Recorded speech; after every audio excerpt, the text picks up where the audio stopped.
ओम नमः शिवाय। जय श्री राम। साथियों, भारत, हमारा देश भारत और हम इसके सभी भारतीय, हमारी जो जीवन शैली है वो एक सात्विक जीवन शैली है।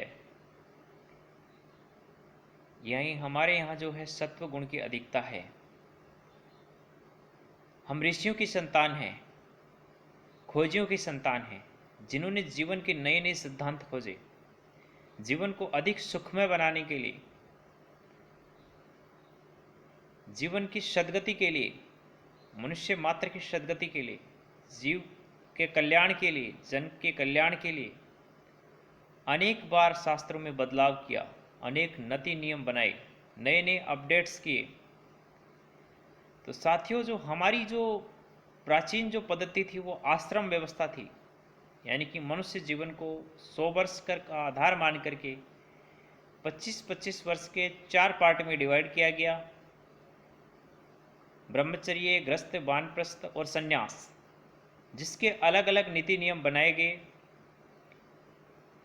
जिससे हमारा जो मनुष्य जीवन है वो सद्गति को प्राप्त करे, सर्व सुखों को भोग करते हुए। फिर कालांतर में, समय के उपरांत, हमें जो है वो एक अच्छी व्यवस्था और अधिक व्यवस्था है वो ऋतुओं के अनुसार जीवन जीने की व्यवस्था दी गई। 12 महीने में 4 ऋतुओं में डिवाइड करके, यानी कि 3-3 महीने की जो है 4 ऋतुएं हमारे बना करके हमारी जीवन पद्धति निर्धारित की गई। फिर कालांतर में हमारे ऋषियों ने मंथली, यानी कि जो मासिक जीवनचर्या है वो डिसाइड करी। यानी ऐसे लोग जो आश्रम व्यवस्था में नहीं हैं, जो ऋतु के अनुसार, जिनकी देश काल परिस्थिति नहीं है कि वो जीवन जी सकें, उनके लिए उन्होंने मासिक व्यवस्था निकाली। यानी कि महीने के अनुसार कैसे रहेंगे, कैसे खाएंगे, कैसे पिएंगे, क्या खान पान होगा, क्या पहनावा होगा, किन चीज़ों से परहेज करना है, ये हमारे ऋषियों ने हमें बताया। फिर कालांतर में हमारे ऋषियों ने साप्ताहिक जीवन पद्धति निकाली, और इस साप्ताहिक पद्धति के अनुसार, अब कलयुग में देखो, हम ना आश्रम व्यवस्था के अनुसार जीवन जी सकते हैं, ना ऋतुओं के अनुसार जीवन जी सकते हैं, क्योंकि देश काल और परिस्थिति कुछ ऐसी है। इसीलिए हमारे ऋषियों ने साप्ताहिक जीवन पद्धति, यानी कि सप्ताह के अनुसार, सप्ताह के दिन के अनुसार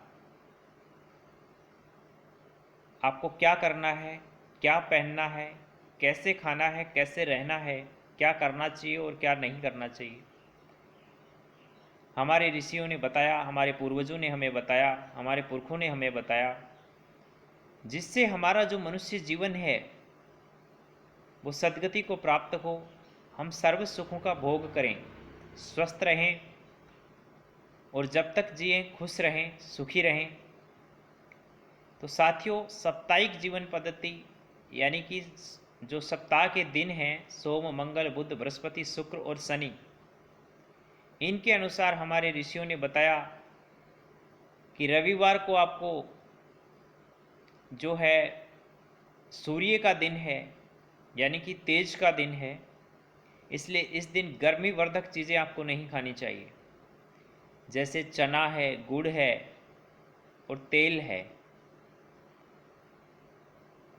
और नमक है। इन चीज़ों को आपको रविवार के दिन नहीं खाना चाहिए। और जो सोमवार है उसके दिन आपको पानी अधिक पीना चाहिए, एक टाइम भोजन करना चाहिए या एक टाइम फलाहार कर सकते हैं, और शिव जी की पूजा करनी चाहिए। मंगलवार के दिन आपको दाल चूरमा या खीर चूरमा खाना चाहिए और घी का सेवन करना चाहिए। बजरंगबली का पूजा करना चाहिए। हो सके तो लाल कपड़े पहनने चाहिए या सफ़ेद कपड़े पहनने चाहिए। बुधवार के दिन आपको भगवान गणेश का पूजन करना चाहिए। हरी सब्जी खानी चाहिए। और मीठे लड्डू का भोग लगाना चाहिए, खुद भी मीठे लड्डू का भोग खाना चाहिए। बृहस्पतिवार के दिन आपको केला खाना चाहिए, केले की पूजा करनी चाहिए, भगवान विष्णु की पूजा करनी चाहिए। या तो पीले कपड़े पहनने चाहिए या पीला रुमाल अपने साथ रखना चाहिए। शुक्रवार के दिन आपको गुड़ और चने का भोजन करना चाहिए। आपके भोजन में मतलब गुड़ और चना ज़रूर होना चाहिए शुक्रवार के दिन। और सफ़ेद वस्त्र पहनने चाहिए। शुक्रवार के दिन आप नाखून काटें, बाल काटें, शरीर को अच्छी तरह से साफ करें। इत्र का प्रयोग करना चाहिए। हमारे यहाँ गुलाब के इत्र का प्रयोग है, यानी या तो गुलाब जल से स्नान करिए या जल में गुलाब डाल के स्नान करिए। शनिवार के दिन आपको सरसों के तेल की मालिश करनी चाहिए अपने शरीर में। और पीपल के अंदर सरसों का दीपक जलाना चाहिए, या शनि मंदिर में आप जा सकते हैं। तो साथियों, ये साप्ताहिक जीवन पद्धति है। इसके अनुसार जो बताया गया है शास्त्रों में, उसके अनुसार अगर आप खान पान करते हैं, रहन सहन करते हैं, नियम और संयम में रहते हैं, सप्ताह में 2 दिन मंगलवार और शनिवार सेक्स पूरी तरह से वर्जित है। इसमें पति पत्नी को भी संबंध नहीं बनाना चाहिए, ऐसा हमारे शास्त्रों में कहा गया है। तो इन विधि विधानों का अगर आप पालन करेंगे तो आपका निश्चित रूप से आप जीवन भर खुशी रहेंगे, सुखी रहेंगे, स्वस्थ रहेंगे, और आपके जो निमित्त कर्तव्य हैं वो पूर्ण कर पाएंगे। और जब अंत में जाएंगे तो स्वयं परमात्मा, कोई यमराज आपको लेने नहीं आएगा, स्वयं परमात्मा आपको लेने आएगा, परमात्मा के दूत आपको लेने आएंगे और आप स्वर्ग में जाएंगे, महास्वर्ग में जाएंगे। हो सकता है आप परमात्मा की कृपा दृष्टि अच्छी रहे तो हो सकता है आपको मोक्ष भी मिल जाए, परम धाम की प्राप्ति भी हो जाए। और फिर हमारे कलयुग के अंदर जो एक जीवनचर्या, लेकिन साथ ही ये जो जीवनचर्या है वो गृहस्थी में बिल्कुल पॉसिबल नहीं है। ये जो सन्यासी होते हैं, हमारे जो गुरु होते हैं, जो आध्यात्मिक गुरु हैं, जो सन्यासी हैं, जिन्होंने जीते जी अपना पिंडदान कर दिया है, जिन्होंने संसार से जीते जी नाता तोड़ लिया है, उनके लिए है जैसे ज़िंदगी भर एक खान पान पे जिंदा रहना, एक तरह का पहनावा पहनना, एक तरह की संस्कृति को फॉलो करना, एक तरह के देवता की पूजा करना, एक तरह की विधि विधान को अपनाना।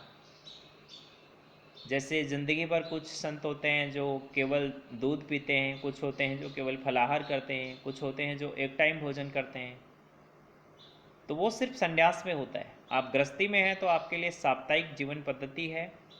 आप सप्ताह के अनुसार जीवन जिएं और अपने जीवन को सफल बनाएं, सुखमय बनाएं। किसी की देखा देखी, चाहे कोई भी कितना ही बड़ा प्रचारक क्यों ना हो, क्योंकि वो इसलिए प्रचार करता है क्योंकि उसको पैसा मिलता है, उसको पैसों का लालच है, इसलिए वो आपको कहता है। बाकी वो कभी भी ऐसी चीज़ें यूज़ नहीं करता।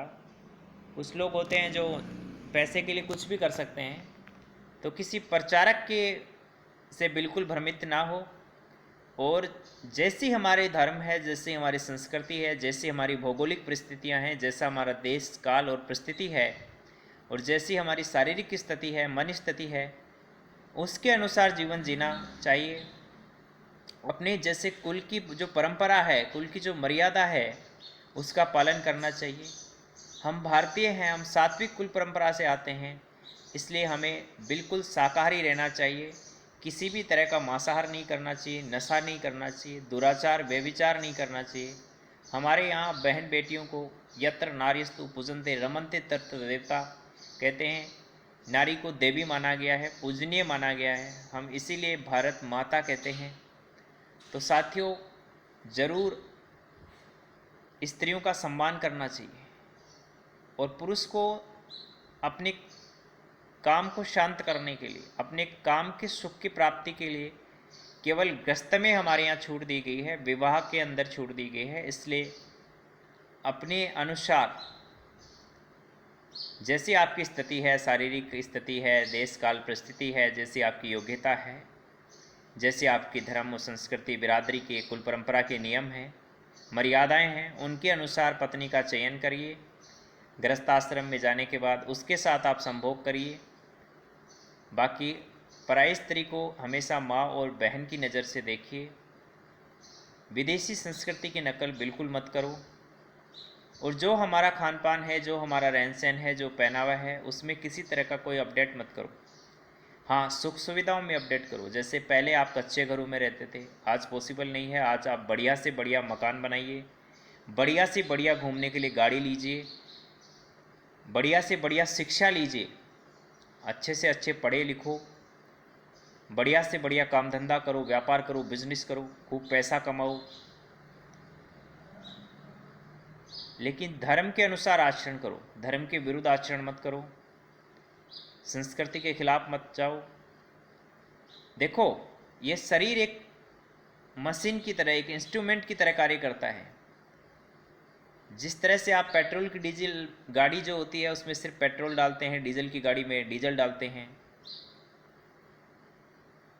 उसी तरह से ये जो शरीर है, इसके लिए देश काल और परिस्थिति के अनुसार खान पान, रहन सहन, पहनावा और दिनचर्या सब डिसाइड किया गया है। इसीलिए हमारे ऋषि मुनियों ने, हमारे पुरखों ने हमें पद्धति दी है, बिल्कुल स्पष्ट है। और नए नए अपडेट्स हमारे शास्त्रों में हैं। उन्होंने समय के अनुसार और नए नए नियमों को निकाला है और सरल जीवन पद्धति को किया है। तो इस साप्ताहिक जीवन पद्धति के अनुसार अपना जीवन जियो, सुखी रहो, मस्त रहो, खुश रहो। धन्यवाद। जय हिंद, जय भारत।